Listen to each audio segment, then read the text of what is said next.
त्रिवेणी में डुबकी लगाने से भक्तों को अलौकिक अनुभव कैसे मिलता है? इसका राज क्या है? आखिर संगम के पानी में गोते लगाने भर से पूरा का पूरा शरीर ऊर्जा से कैसे सराबोर हो उठता है? ऐसे कई बड़े सवाल हैं जिसका जवाब इलाहाबाद यूनिवर्सिटी के मनोवैज्ञानिकों की टीम खोजने जा रही है। जी हां, प्रयागराज में शाही स्नान के साथ ही दुनिया भर से भक्तों की जबरदस्त भीड़ संगम के पवित्र पानी में डुबकी लगा रही होगी। 12 साल बाद आ रहे महाकुंभ के मौके पर गंगा स्नान का पुण्य कमाने का मौका भला कौन छोड़ना चाहता है। तभी तो कड़ाके की ठंड में भक्तों की टोली डुबकी लगाने के लिए प्रयागराज का सफर करने को बेताब नजर आ रही है। पर सवाल वही उठ रहा है कि मौसम कैसा भी हो, आस्था की डुबकी भर से भक्तों के शरीर में अचानक नई ऊर्जा आखिर कैसे आ जाती है? संगम का पवित्र पानी पल भर में मन को कैसे चंगा कर देता है? 2 से 3 डिग्री के ठंड में भी डुबकी लगाने के लिए दुनिया भर से भक्त क्यों आखिर बार बार खींचे चले आते हैं? वो ऐसा कौन सा जादू है जिसमें बंधा भक्तों का रैला शीतलहरी के प्रकोप के बावजूद कुंभ नगरी की ओर दौड़ा हुआ चला रहा है?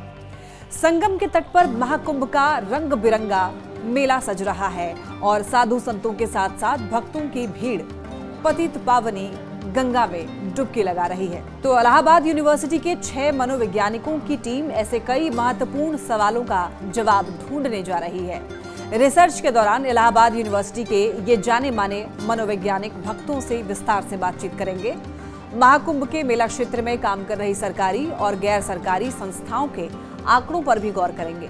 45 दिन तक चलने वाले कुंभ मेले के दौरान ये मनोवैज्ञानिक दुनिया के कोने कोने से आए भक्तों का विचार जानेंगे, उन्हें करीब से समझने की कोशिश करेंगे, उनकी कुंभ यात्रा का उद्देश्य जानने का प्रयास करेंगे और जब भक्तों का जत्था डुबकी लगाने के बाद वापस अपने घर लौट रहा होगा तो उनके मन में कौन सी ऊर्जा भर चुकी है, कैसी ऊर्जा आई होगी, इसका राज भी जानने की कोशिश करेंगे ये मनोवैज्ञानिक।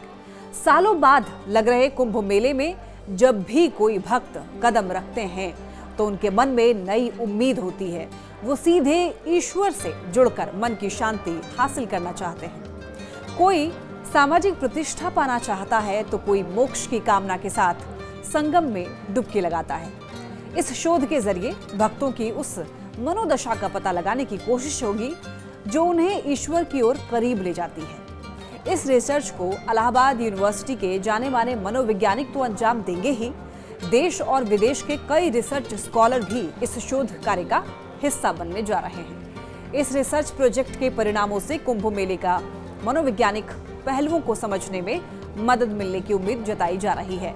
कुंभ मेले की परंपरा, संस्कृति, अनुष्ठान, सरोकार और साधु संतों पर पहले भी शोध होते रहे हैं, पर ग्रह और नक्षत्रों के अद्भुत संयोग के बीच 12 साल के लंबे इंतजार के बाद आया ये महाकुंभ बड़े मौकर लेकर आया है। दुनिया भर में फैले भक्त से लेकर साधु संत इस मौके को छोड़ने को तैयार नहीं है।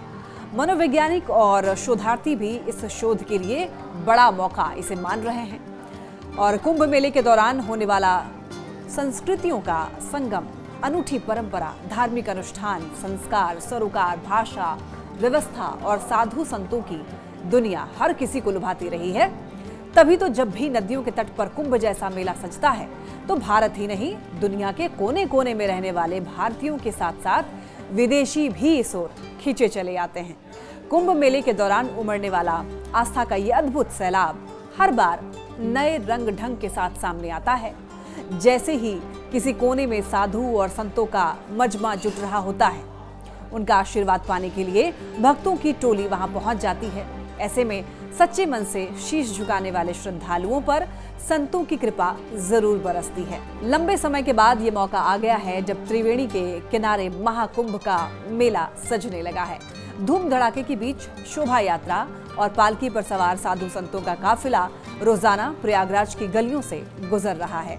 उस शोभा यात्रा के दर्शन के लिए सड़क के दोनों ओर भक्तों का मजमा सजा हुआ है। कुंभ नगरी में यह अद्भुत नजारा सालों बाद आया है। त्रिवेणी घाट की धार्मिक महत्ता असीम है और इससे जुड़ी पौराणिक कथाएं इस धार्मिक स्थल को और भी रहस्यमय और दिव्य बनाती है। ये घाट धार्मिक अनुष्ठानों और पाप मोचन का मुख्य केंद्र है, जहां भक्त अपने सभी दोषों से मुक्ति पाने के लिए आते हैं। पौराणिक कथाओं के अनुसार यहाँ पर स्नान करने से मोक्ष का द्वार खुल जाता है और इसीलिए ये पवित्र स्थान हर हिंदू श्रद्धालु के लिए सबसे ज्यादा महत्वपूर्ण हो जाता है। और यही वजह है कि मोक्ष की कामना के साथ श्रद्धालु यहाँ पर आते हैं तो उन्हें प्रयागराज की धरती पर सबसे ज्यादा शांति मिलती है। महाकुंभ का मेला तभी लगता है जब बृहस्पति ग्रह ऋषभ राशि में प्रवेश करता है, तो ये सूर्य और चंद्र के मकर राशि में प्रवेश के साथ मेल खाता है। ये परिवर्तन जल और वायु को प्रभावित करती है। माना जा रहा है कि महाकुंभ पर बन रहा ये अद्भुत संयोग प्रयागराज जैसे पवित्र शहर को सकारात्मकता से सराबोर करने जा रहा है। जाहिर है जब आप उस शुद्ध वातावरण में गंगा में डुबकी लगाएंगे तो आध्यात्मिक रूप से आपकी आत्मा तो प्रबुद्ध होगी ही, आपका शारीरिक और मानसिक तनाव भी कम होगा। यानी कि ये महाकुंभ का ये मेला जीवन का ऐसा उत्सव बनने जा रहा है जिसमें विज्ञान के साथ साथ ज्योतिष और आध्यात्मिकता का अनोखा संगम तो होगा ही, आपकी जिंदगी को नई ऊर्जा से भी ओतप्रोत कर देगा। तो देर किस बात की, आप भी आइए और संगम में डुबकी लगाकर अपने सारे पाप धो डालिए।